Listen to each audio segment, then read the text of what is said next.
Welcome back with miss no one again. और आज का जो हमारा ये वीडियो है वो बहुत ही ज़्यादा खास होने वाला है, क्योंकि मेरे साथ एक मेहमान है जिन्हें आप सभी जानते होंगे। क्योंकि जो खुद के लिए जीते हैं वो बहुत आम होता है, बट जो लोगों के लिए जीते हैं वो बहुत ही ज़्यादा खास होते हैं। और मेरे साथ आज ऐसे ही एक इंसान है जो लोगों के लिए जीते हैं और उनका पूरा लाइफ दूसरों के ऊपर ही डेडिकेटेड है। सो he is none other than Mr. Ramesh JK, hello. जो कि he is a social activist। बहुत ही ज़्यादा अच्छा काम करते हैं ये, और इनके कामों का जो है लिस्ट बहुत ही लंबा है। तो मैं आपको यहाँ अगर बताऊंगी तो मेरा पूरा ये वीडियो ही उतना लंबा हो जाएगा। सो हम इनसे ही जानेंगे। एंड ये जो इन्होंने मेरे चैनल पे आने का ये न्योता एक्सेप्ट किया है वो मेरे लिए बहुत ही बड़ी बात है। एंड इट्स माय प्रिविलेज कि आज मुझे मौका मिला रमेश भैया से मिलने का। इट्स आवर थर्ड और फोर्थ मीटिंग। पहले भी हम मिल चुके हैं, बट हम बहुत समय बाद अभी वापस मिल रहे हैं। तो चलिए जानते हैं रमेश भैया से कि उन्होंने ये सब कैसे स्टार्ट किया, क्यों किया, और उनका आगे का प्लान्स वगैरह क्या है। चलिए। सो रमेश भैया, आई वांट कि आप मतलब अपनी तरफ से एक अच्छा सा एक सुंदर सा इंट्रो दे दे दो लोगों को। पहले तो मैं आपको धन्यवाद देना चाहता हूँ कि आपने मुझे इस लायक समझा कि मैं आपके साथ आ सकूँ। आपके और आपके पेज के माध्यम से मैं अपने विचार लोगों तक मैं पहुँचा पाऊँ, ये मेरे अपने आप में बहुत बड़ी प्रिविलेज है और मैं ऑनर फील कर रहा हूँ। और मैं आपको भी थैंक यू कहना चाहता हूँ दिल से कि आपने सच में मुझे इस लायक समझा कि मैं आपके बीच में मैं आया हूँ। और इंट्रो बहुत सरल से इंट्रो है मेरा, और मैं जैसे कि सब जानता हूँ मैं बहुत आम इंसान हूँ, बहुत आम लोगों के बीच रहता हूँ। कुछ स्पेशल्स या कुछ स्पेसिफिक मेरा इंट्रो नहीं है। वैसे तो मुझे सब रमेश जेके के नाम से जानते हैं, और मैं रहने वाले अपर सुबनसिरी डिस्ट्रिक्ट दापोरिजो से मैं बिलोंग करता हूँ। और आज से 13 ईयर्स हो गया मेरा ये सोशल एक्टिविटीज़, जो ब्लड डोनेशंस को लेके हो या ओल्ड एज को मेडिकल केयर शेल्टर देना हो, अनक्लेम डेड बॉडीज़ क्रिमेशंस करना हो, door to door medicine collections करना हो, और जो पुराने कपड़े हैं जो हम बहुत बार हमारे पास बहुत सारे कपड़े होते हैं, हम कुछ कपड़े को नहीं पहनते हैं, तो ऐसे कपड़े को कलेक्शंस करके निधि को अवेलेबल करवाना। बहुत सारे घरों में पार्टियाँ होते हैं तो उनमें खाने पीने के चीज़ बचते हैं, तो वो खाने पीने की चीज़ को वेस्टेज ना करके उनको मैं कलेक्शंस करके मैं ऐसे लोगों को देना जिसको उसको उनकी ज़रूरत है उसको खाने को। तो ये सारा चीज़ करते हुए अभी 13 साल बीत गया है, और 13 साल कैसा बीता मुझे भी पता नहीं। बहुत सारे अप्स एंड डाउन्स आए, चैलेंजेस आए, फिर भी मुस्कुराता हुआ वापस पहुंचा हूँ और आज आपके बीच हूँ।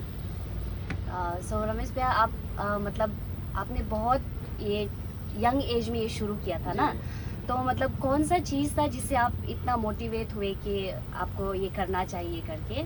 एक्चुअली मोटिवेशंस एक होता है कि हर इंसान का कोई ना कोई एक टर्निंग पॉइंट आता है। उस टर्निंग पॉइंट की वजह से हर इंसान का लाइफ में चेंज आ जाता है। मेरे भी लाइफ में ऐसे ही एक टर्निंग पॉइंट आया, बट उससे पहले भी जब बहुत लोगों को पता भी नहीं और बहुत लोगों को मैं बताता पे उनकी मैंने अपना जो छोटा स्कूलिंग जो अपना बालवादी मैंने विवेकानंद केंद्र से किया, फिर मैंने विवेकानंद केंद्र विद्यालय में अपना रखा, फिर उसके बाद मैंने उस हिसाब से मैंने आगे बढ़ता गया। तो हमारे जो संस्कार होता है ना, वो संस्कार सबसे इंपॉर्टेंट होता है। जैसे हम जमीन में बीज बोता है ना, बीज बोने के बाद हम उसको कैसे सींचता है ना, उस पर बहुत डिपेंड करता है। तो हमको जैसे मेरे परिवार से संस्कार मिला, जो मेरे स्कूल्स ने मुझे संस्कार दिया, तो कहीं ना कहीं वो लोगों के प्रति प्यार, समाज के प्रति प्यार, देश के प्रति प्यार, देश और समाज के प्रति समर्पण, तो कहीं ना कहीं वो चीज़ मेरे अंदर में पहले से बो दिया गया था। तो मुझे लगता था कि मुझे ऐसा कुछ तो करना है जिससे समाज को फायदा हो, लोगों को फायदा हो, मुझे ऐसा करना चाहिए। और कहीं ना कहीं यंग जनरेशन के लिए एक एग्जाम्पल बनना है, और यंग जनरेशन को ये बताना है कि हमारे जो युवा जो शक्ति है ना, उस युवा शक्ति को हमको समाज के लिए लगाना चाहिए, लोगों के लिए लगाना चाहिए, नीडी पीपल्स के लिए लगाना चाहिए, कमज़ोर लोगों के लिए लगाना चाहिए।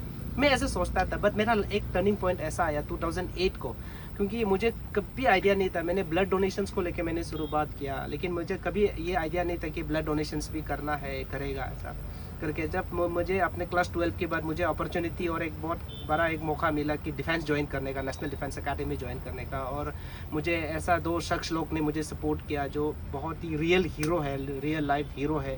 एक आर्मी में मेजर जनरल जीदी बख्शी रिटायर है, और एक अपना अजीत डोवाल नेशनल सिक्योरिटी अभी एडवाइज़र डायरेक्टर भी है। तो उन लोगों के प्यार की वजह से मुझे ये अपॉर्चुनिटी मिला। और जब मैंने अपना एनडीए का सारा चीज़ क्लियर किया और जैसे मैंने ज्वाइनिंग के लिए गया, तो मैंने उस समय एक कैंप्स मैंने देखा कि आर्मी के थ्रू ब्लड डोनेशंस का, तो मैंने उनको पूछा तो वो बोला कि ब्लड देना बहुत अच्छा बात है और ब्लड देने से एक आपका एक रक्तदान 3 लोगों का ज़िंदगी बचा सकता है और 1 यूनिट ब्लड लोगों का आंसू पोंछ सकता है, लोगों का चेहरा में एक स्माइल दे सकता है। तो ये बहुत बड़ी बात है। तो कहीं ना कहीं वो चीज़ मेरे अंदर में मतलब बैठ गया और मुझे लगा कि चलो कभी ना कभी नहीं तो मुझे करना है। तो उस समय मैंने सोचा कि मैं ब्लड दूंगा, लेकिन एक आता है सिस्टम एक नॉर्म्स है कि आप 18 साल 18 के बाद ही आप ब्लड डोनेट कर सकते हो। तो उस समय मेरा 15-16 साल का था, मुझे अलाउ नहीं किया, लेकिन मन में था कि डोनेट तो करना है कैसे भी हालत में। और जैसे ही मुझे कुछ छुट्टी के कारण से मुझे अरुणाचल आने का मौका मिला और मुझे तब लगा कि चलो मैं तो दूंगा। तब मैं नाहरलगुन, अभी तो ट्रिम्स है, पहले जनरल हॉस्पिटल हुआ करता था, तो मैं वहाँ गया और मैंने फॉर्म लिया, फॉर्म भरा और फॉर्म में मैंने 18 साल लिखा। और मैंने जब डोनेशंस के लिए बैंक का अंदर घुसा तो बैंक का हालत बहुत बुरा था। तो मैंने उस टेक्नीशियंस को ब्लड बैंक्स और ब्लड डोनेशंस के बारे में बताओ, बोला कि अरुणाचल में बिल्कुल ब्लड डोनेशंस नहीं होता है, बहुत बुरा हालत है। वो उसने ये सब बताया तो मुझे बहुत दुख लगा। और जैसे ही ब्लड दे के मैं बैंक का बाहर आया तो एक बहुत बुजुर्ग माँ को रोते हुए मैंने मेडिकल का बाहर देखा। तो मैंने पूछा कि अरे आने क्या हो गया, आप क्यों ऐसा रो रहे हैं? तो उसने बोला कि बेटा मेरा 5 साल का बेटी है, उसका ऑपरेशन हो रहा है ना, तो उसको ब्लड चाहिए, 3 यूनिट्स ब्लड चाहिए। तो उस समय वो बुरी माँ बॉटल करके बोल रहा था। तो मैंने बोला कि अच्छा 3 यूनिट चाहिए? हाँ। तो मैं तो दे दिया दूसरा पेशेंट को, तो मैं उसके लिए नहीं दे सक रहा था। तो मैंने बहुत लोगों को कन्विंस किया, बट किसी ने भी आगे नहीं आया उस माँ को मदद के लिए। उस दौरान उसकी बच्ची ऑपरेशन टेबल में डेथ हो गया। तो वो माँ अपना पूरा उम्मीद को टूटता हुआ, बिखरता हुआ, उस अपनी बच्ची की डेड बॉडी को हाथ में लेके वो जब अस्पताल से जा रहा था, तो मुझे बहुत दिल से दुख लगा। आज दुनिया कहाँ से कहाँ जा रहा है, नॉर्थ ईस्ट में बाकी स्टेट कहाँ से कहाँ जा रहा है, हमारा अरुणाचल इतना पिछड़ा हुआ है कि ब्लड देना भी लोग अभी तक सीखा नहीं है, अवेयरनेस भी नहीं है। यस, अवेयरनेस भी नहीं है। तो मुझे बहुत दुख लगा और मैंने रात भर सोचा और मैंने नेक्स्ट सुबह मैंने डिसाइड किया कि कुछ भी हो जाए हमारे अरुणाचल में ब्लड की कमी के कारण से कोई नहीं मरेगा और लोग ब्लड देना सीखना चाहिए। तो उस चीज़ को मैंने लिया और मैंने जब अपने डायरेक्टर से बात किया तो उसने बोला कि बेटा आप 2 चीज़ को साथ लेके नहीं जा सकते, चॉइस करो कि आपको वो काम अपने स्टेट के लिए करना है, अपने लोगों के लिए करना है, या आपको कैरियर बनाना है। तब मैंने सिंपल से मैंने जवाब दिया कि सर कैरियर हर कोई बनाता है और अरुणाचल प्रदेश ये मेरा सिर्फ स्टेट नहीं है, मेरा घर है। अगर घर ही नहीं रहेगा तो मुझे कैरियर को मैं क्या करूँगा, उस पोजीशन उस पैसा को मैं क्या करूँगा? मेरे लिए बस अपने घर को बनाना है। बोलते हैं ना बी एंड मेक, मतलब बनो और बनाओ। तो पहले खुद बनो फिर बनाना। अगर आप मेरा ही स्टेट इतना बुरा हालत है तो मैं क्या करूँगा अपने कैरियर को? दैट टाइम आई डिसाइड किया छोड़ दो सारा चीज़। फिर मैंने इस मैदान में मैंने कूदा, बस इस दौरान से चलता गया। तो वो टर्निंग पॉइंट था हमारा कि हाँ करना है ऐसे वाला। इसलिए मैंने इंट्रो में भी कहा ना कि लोग जो दूसरों के लिए जीते हैं वो है आप। और मैं दर्शकों को ये भी बताना चाहूँगी, रमेश भैया ने नहीं बताया कि रमेश भैया ऐसे पहले शख्स है जिनकी वजह से हमारे अरुणाचल में ब्लड डोनेशंस को लेके अवेयरनेस फैला है कि ये हम कर सकते हैं। वरना it was like a taboo ना, कि मतलब देना नहीं चाहिए, क्या करेंगे, या फिर हमें बीमारी हो जाएगी, ऐसा करके लोग बहुत सोचते थे। बट अभी ऐसा नहीं है। अभी अगर कहीं भी आप एक छोटा सा भी पोस्ट डाल दो तो बहुत सारे लोग आगे आ जाएंगे कि मैं दूंगा करके। So it's all thanks to Ramesh bhaiya. ये पूरा श्रेय जो है रमेश भैया को जाता है। And he is also state gold medalist awardee, जो रमेश भैया ने नहीं बताया अपने इंट्रो में। मुझे लगा था बताना चाहिए और दर्शकों को भी जानना चाहिए कि लोग कितना अच्छा काम कर रहे हैं। और बस ब्लड डोनेशन के लिए नहीं है, जैसे कि रमेश भैया ने आगे बताया था, ये लोगों की जो वो होते हैं ठुकराए हुए जो बॉडीज होते हैं उन्हें भी क्रिमेट करते हैं। देन जो ऑर्फन्स होते हैं उन्हें भी रमेश भाई सहारा देते हैं। उसके बाद जो ओल्ड एज पीपल होते हैं जिन्हें जो अबांडेंट हो चुके होते हैं उन्हें भी सहारा देते हैं। तो मैं रमेश भाई से उन सब चीज़ के बारे में भी जानना चाहूँगी कि आपके अंदर ब्लड डोनेशन को तो लेके उस समय का जो इंसिडेंट था उसने आपके दिल को हिट किया ना, कि तो जो आपके बाकी काम है उनके लिए आपको कहाँ से मतलब ये आइडिया आया कि ये करना चाहिए करके? क्योंकि मतलब ज़्यादातर हमारे यहाँ तो स्पेशली जो बॉडी क्रेमेशन होता है ना, वो तो हमारे यहाँ नहीं किया जाता। तो हमारे यहाँ सिर्फ ज़मीन पे गाड़ा जाता है, आग वगैरह नहीं जलाया जाता हिंदुओं की तरह। पर आप वो काम करते हो, तो वो कहाँ से आया मतलब, और लोग उसे कैसे देखते हैं अभी? एक्चुअली जो बॉडी क्रिमेशंस और बरियल जब मैंने शुरुआत की, ये मैंने 2014 से किया, 2014 को। एक्चुअली मेरा हॉस्पिटल्स जाना रेगुलर होता है ब्लड डोनेशंस के माध्यम से, क्योंकि किसी ना किसी को ब्लड चाहिए तो मैं डोनर अरेंज करता हूँ, डोनर्स लेके मैं जाता हूँ। तो एक केस मुझे एक बार 2014 को एक ऐसा इंसिडेंट हुआ कि मैं रामकृष्ण मिशन सेक्रेटरी महाराज के साथ बैठ के मैं ब्लड डोनेशन के ऊपर मैं डिस्कशंस कर रहा था। तो एक ग्रुप आया, फैमिली ग्रुप आके स्वामी जी को बोला कि आपकी आर के मिशन में कोई बॉडी जलाने का कोई मशीन है क्या? तो स्वामी जी ने बोला नहीं है। तो बोले स्वामी जी कुछ ज़मीन है क्या, हम लोग दफनाएगा ऐसा? तो स्वामी जी पूछा कि क्या हुआ, आप लोग क्यों ऐसा बात कर रहे हैं? तो उन लोग ने कहा कि हम लोगों का बस्ती से एक बेटी लाया था, उसका डेथ हो गया है और हम लोग के पास समय नहीं है उसको बॉडी को ले जाके बस्ती में दफनाने का ऐसा। तो हम लोग सोच रहे हैं कि हमें मशीन होने से जला देगा, नदिया दफना देगा। तो स्वामी जी ने बहुत सरलता से और बहुत प्यार से उनको रिप्लाई किया कि देखिए ऐसा मत कीजिए ना, कि आपका ही तो बच्ची है ना, आप अपना बच्ची को अपनी जगह लेके जाइए, अपनी जगह से आपके नियम के हिसाब से आप उनका अंतिम संस्कार कीजिए। और ऐसे माना जाता है कि अंतिम संस्कार करना सबसे पुण्य वाला काम है, हो सकती है पुण्य वाला आप लोग करो। तो उन लोग फैमिली वाला ने बहुत रूटली जवाब दिया, नहीं हम लोगों के पास समय नहीं है, नहीं करेगा। तब मुझे बहुत इरिटेशन हुआ, तो मैंने तुरंत करा के और मैंने बोला कि आप लोग ऐसा बात क्यों कर रहे हैं? शायद आप लोग इसलिए बोल रहे हैं क्योंकि आपका बच्चा नहीं है। कल अगर आपका बच्चा को कोई जलाने का, फेंकने का बात करे तो आप लोगों को कैसा लगता? तो उसने मेरे साथ बहुत आर्ग्यूमेंट्स किया, फाइट किया। उसका फिर बोला कि ठीक है तुम लोग संभालो, हम लोग जाएगा करके उन लोग चढ़ के चला गया। और जब मैं वार्ड पहुंचा तो सिस्टर लोग ने मुझे बताया कि वो मॉर्चरी में है। तो मैं जब मॉर्चरी गया, जब मैंने फ्रिज को मैंने खोला तो उनको प्लास्टिक में पूरा लपेट के रखा हुआ था। जब मैंने वो प्लास्टिक को ओपन किया तो बेचारा वो बच्ची का आंख खोला हुआ था, बंद भी नहीं हुआ था, और उसका मुट्ठी इतने जोर से टाइट से बंद था ना। तो मैंने फील किया वो कितना पेनफुल से मरा होगा, कितना तकलीफ और कितना दर्द से मरा होगा। तो मुझे सिस्टर लोग ये बता रहा था कि बेचारा को पानी पिलाने वाला भी कोई नहीं था। मतलब वो रात भर चिल्लाता रहता था पानी दो पानी दो। मतलब वो 7-8 साल का ही लड़की, हमारा ही ट्रैवल लड़की, ये कोई बाहर की बात नहीं, हमारा ही ट्रैवल लड़की। तो सिस्टर लोग ने अपने तरफ से पानी पिलाने का कोशिश किया, बट शायद भगवान को भी ये दर्द और ये तकलीफ देखा नहीं गया, भगवान ने उसको अपने साथ बुला लिया। तब वो बस बच्ची थी जिसको मैंने ले जाके मैंने क्रिमेट किया, क्योंकि उस समय मुझे पता नहीं था कि हमारे ईटानगर में, चिंपू में, ये सब में बरियल ग्राउंड है करके। मैं लालूक लेके जाता हूँ, मैं लालूक लेके गया और जब मैंने उसको लालूक ले जाके जब मैंने बॉडी क्रिमेशन किया, मेरे पास क्रिमेशन था, तो मेरे लिए भी बहुत हॉरिबल था, बहुत हॉरिबल एक्सपीरियंस था और मुझे बहुत अजीब भी लग रहा था। क्योंकि मूवी में तो देखता हूँ, मूवी में देखना और रियल लाइफ में करना आसमान और जमीन का बात होता है ऐसा। तो मैंने जब उसको क्रिमेशन किया और क्रिमेट करके जब मैंने उनका राख को जब मैं उसको कलेक्ट कर रहा था और जब मैंने कटोरी में भरा, तब मैंने लाइफ में एक बहुत बड़ा लेसन सीखा कि हम जिंदगी में हम कैसे भी जीते हो ना, सुंदर से जीते हो, बदसूरत से जीते हो, अमीरी में जीते हो, गरीबी में जीते हो, मतलब कैसे भी जीते हो, मरने का बाद आप हमारा जिंदगी बस एक कटोरी में सिमट जाता है। तो अगर मेरा जिंदगी एक कटोरी में सिमटना है, कुछ मिट्टी में सिमट जाना है, किस बात का अहंकार हमको? हम किस बात के लिए झगड़ते हैं, किस बात के लिए हम लड़ते हैं, किस बात के लिए एक दूसरे का बुराई करते हैं, एक दूसरे का पैर खींचते हैं, एक दूसरे का धर्म का बुराई, एक दूसरे का जाति का बुराई, किस लिए? हम दुनिया में कोई भी परमानेंट नहीं। ये चीज़ तब मैंने सीखा और यही समय से मैंने डिसाइड किया कि आज से हमारे यहाँ में कोई भी अनक्लेम बॉडीज होगा उसको मैं क्रिमेट करूँगा। और मैं बता दूँ, मैंने 87 डेड बॉडीज मैंने अभी क्रिमेट किया और बरियल किया। अब ये बहुत, मतलब मैं अभी गुस्बम, मेरे अभी भी अपने से भी गुस्बम मेरा आ रहा है ऐसा। तो मेरे लिए भी मतलब मुझे विश्वास नहीं होता मैं कैसे कर पाया हूँ, क्योंकि ऐसा ऐसा हॉरिबल डेड बॉडीज में मुझे मिला है जो बहुत डिकम्पोज हो गया, बहुत सड़ चुका है, उसके सामने मैं खड़ा भी नहीं कर सक रहा था, फिर भी मैंने लेके गया है। ये सब ऑलमाइटी गॉड का आशीर्वाद है जो मैं कर पाया हूँ। मेरा तो सुन के भी दिल भारी हो रहा है, क्योंकि हम लोग जो होता है जस्ट छोटा सा हमारा पेट भी मर जाता है, तब भी उसको भी गाड़ने के लिए इतना डर लगता है ना। आज तक बॉडी भी नहीं देखा है ऐसा होके, तो वो फील जो मतलब डायरेक्ट आ जाता है कि कैसा कर रहे हैं आप ऐसा करके ना। ऊपर से यहाँ तो अभी तक भी बहुत वो है ना टैबू, स्पेशली आग जलाना, और स्पेशली जैसे कि हम लड़की है तो हमको मतलब वो क्रेमेशन जगह में जाने ही नहीं देगा, मतलब अभी तक भी ऐसा होता है यहाँ।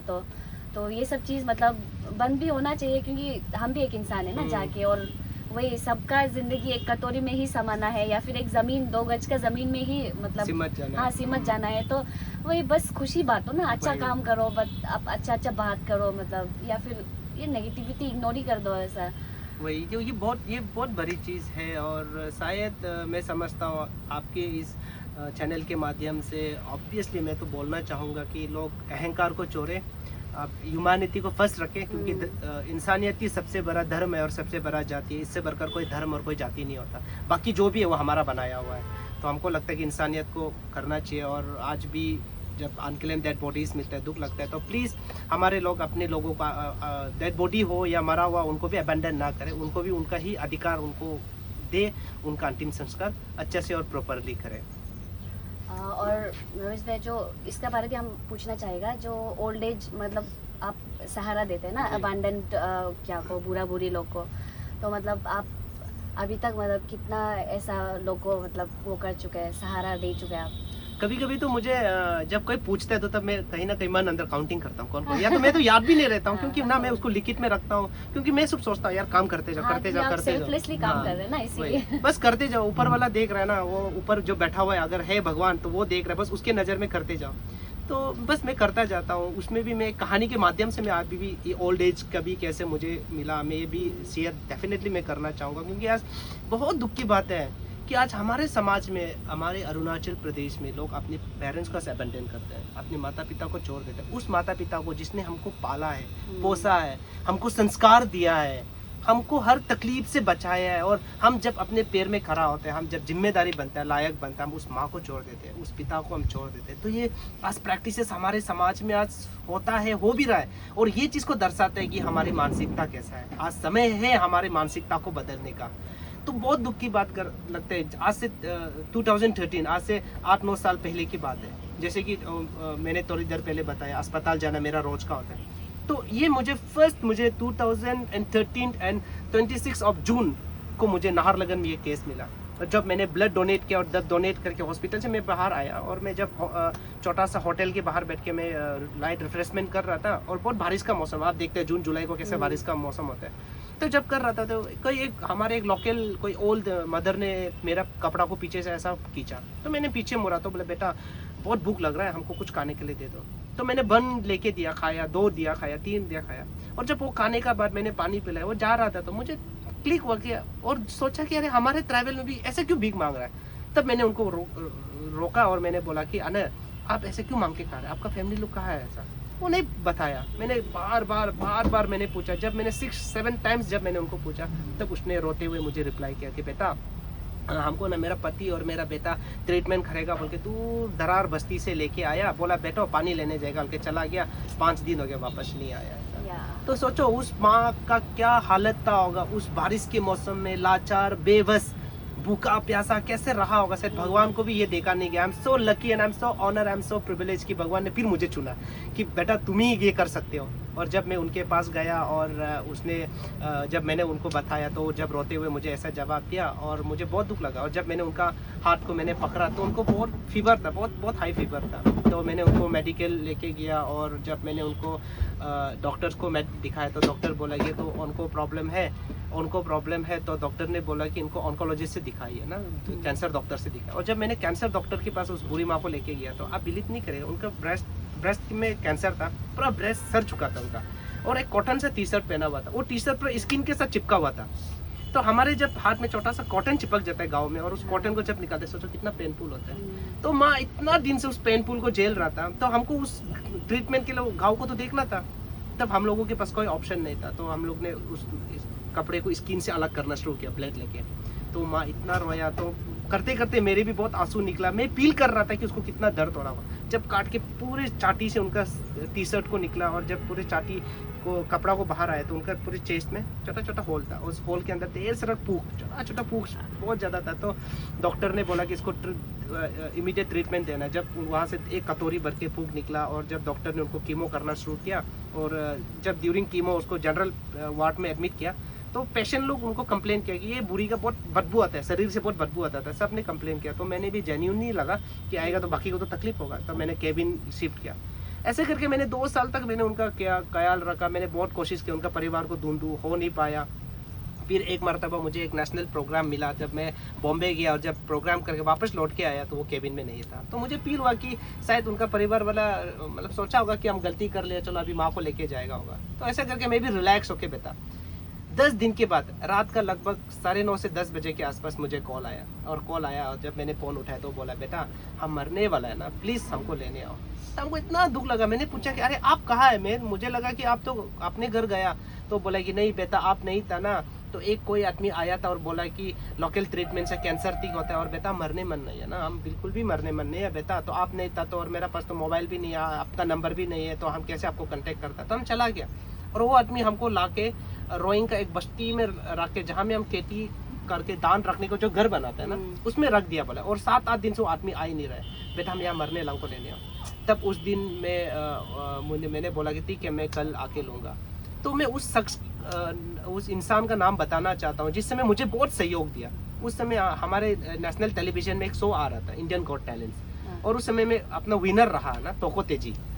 तो मैंने उनको बात किया तो उसने बोला कि ठीक है आपको हम हेल्प करेगा। तो उसने 15,000 रुपीज़ मुझे कंट्रीब्यूट किया और उसने एक गाड़ी अरेंज किया विद ड्राइवर, और मेरे साथ एक वॉलंटियर्स किया, और हमने यहाँ से अर्ली इन द मॉर्निंग निकला, और लगभग हमने उस एड्रेस को ढूंढते ढूंढते शाम का 7:30 बजे हमने पहुंचा। हम जैसे ही पहुंचा तो बूढ़ी माँ आग जला रहा था।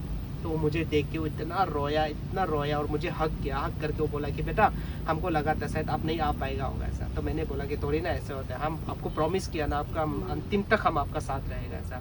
तब उसके बाद जब मैंने उनका सोल को उतार के देखा तो जो छोटा होल था ना, इतना बड़ा होल हो गया, और वो कोयला को पीस के पाउडर बना के डालता था। उसके साथ एक डेटोल लिक्विड एक बोतल था, लिक्विड डालता था। सोचो उसको कितना पेन होता था, फिर भी उसने मौत से लड़ा, मौत और जिंदगी से उसने लड़ा करके। जीने का उनको इच्छा है और उनको दिखाना है अपने लोगों को कि मैं जी सकता हूँ। इतने हिम्मत रखा। तो जब ऐसा करने के बाद मैंने उनको पूछा, ठीक है, उसको देखने के बाद मैंने बोला ठीक है आपका पास तो मोबाइल फ़ोन नहीं, आप हमको कैसे कॉल किया? तो उसने बोला कि बेटा बस्ती से कोई जा रहा था, केटी से उसका मोबाइल लिया। आप बिलीव नहीं करेंगे, वो जगह बिल्कुल सिग्नल नहीं है। तो मैंने बोला कि सिग्नल नहीं, आप कैसे कॉल किया? वो बोला ऐसे ही बस कर दिया। हम बोले चलो आपका पास फ़ोन भी आ गया, सिग्नल भी नहीं है, फिर भी आप कॉल किया, लेकिन आपका पास मेरा मोबाइल नंबर ही नहीं है। तो वो बोला कि बेटा हम दिल से हम गॉड को याद किया, प्रभु को याद किया, हम प्रार्थना किया और बस ऐसे ही डायल किया। सोचो हमको ही रिंग हुआ।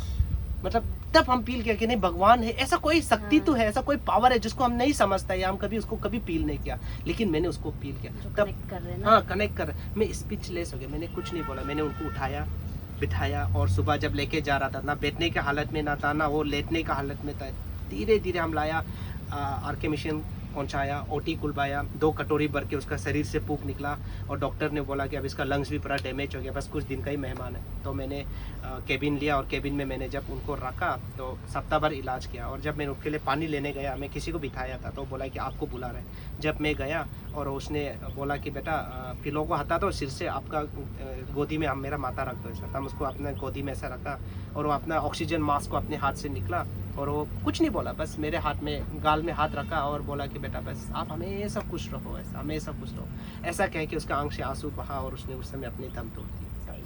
तो उस दौरान से मुझे केस मिलता गया और मैं करता गया, और ऐसे ऐसे बहुत सारे और कहानी, शायद आप उसको सुन भी नहीं पाएंगे ऐसा ना, कभी कभी बोल के मुझे भी बहुत दुख लगता है। तो हमारे समाज आज ऐसा है, लोग बोलते हैं आज हमारे समाज आधुनिक समाज है, डेवलपमेंट हो रहा है। किस बात का डेवलपमेंट है, और हमको किस बात का घमंड है कि हमारा सड़क बन रहा है, बिल्डिंग बन रहा है, हमारे लोग एजुकेटेड हो रहे हैं, लिटरेट हो रहे हैं, हमको जॉब मिल रहा है, हमारे पास गाड़ी है, सब कुछ है। किस बात का हमको घमंड है? अपनी माँ को ऐसे छोड़ देते हैं अस्पताल पे, अपने पिता को छोड़ देते हैं अस्पताल पे। तो सोचो कैसा डेवलपमेंट है। हम जब तक अपने माता पिता, अपना बुजुर्ग माता पिता, अपना नारी शक्ति को साथ लेके नहीं जाएगा, तब तक हमारे समाज डेवलपमेंट नहीं है, तब तक हमारा समाज आधुनिक नहीं हो सकता, तब तक हमारे समाज बेहतर नहीं बन सकता। बेहतर बनने के लिए हमको औरत का सम्मान, माता का सम्मान, पिता का सम्मान करना ही है। तो बस इस दौरान से शुरू हुआ। तो हम हमेशा बोलते हैं कि फैमिली इज़ एवरीथिंग और पेरेंट्स आर एवरीथिंग, बट सबके साथ ये नहीं होता है। तो प्लीज़ ऐसा ना करिए, क्योंकि माँ बाप ने हमें पैदा किया, और अगर हम इतनी बड़ी बड़ी गलती करते भी है पर भी वो हमें माफ़ कर देते हैं, तो हम उनके जब बूढ़े हो जाने पर हम उन्हें क्यों छोड़ देते हैं? ऐसा बिल्कुल नहीं होना चाहिए। चाहे आप ना खा पाओ, पर अपने माँ बाप को प्लीज़ खाना खिलाना मत भूलिएगा, बस प्लीज़। तो ये जो ओल्ड है भैया, जो ओल्ड लोगों की हेल्प करते हैं, तो इसी के ऊपर भैया जो है अभी एनजीओ स्टार्ट करने के लिए कुछ इनिशिएट कर रहे हैं, बट ऐसा कुछ फाइनेंशियली एंड ऑल्सो जगह का कुछ वो इशू है, अवेलेबिलिटी नहीं होने की वजह से। तो ये अभी बस प्रोसेस में है।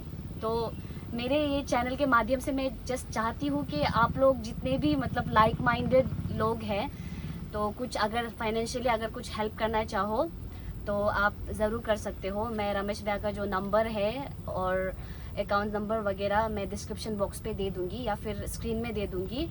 और अगर प्लीज़ आप लोगों के पास टाइम हो तो प्लीज़ आप लोग वॉलंटियर कीजिएगा कभी भी अगर रमेश भैया को ज़रूरत हो, क्योंकि ऐसे काम करने वाले बहुत कम होते हैं और उन्हें हमें बिल्कुल अकेला नहीं छोड़ना चाहिए। एंड दो you don't appreciate these kind of people ना, बट प्लीज़ अगर आपको कभी भी मौका मिले तो किसी को भी मतलब आप ना करिएगा, प्लीज़ आप हेल्प करिएगा।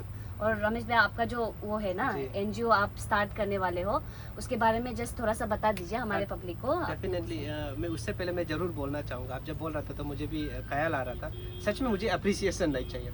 आज गवर्नमेंट भी मुझे बोलता है कि अप्रिशिएट करेंगे, पहले से मुझे बोलता है कि मुझे अप्रिसिएशन और सर्टिफिकेट्स की ज़रूरत है, मुझे सपोर्ट की ज़रूरत है। हाँ।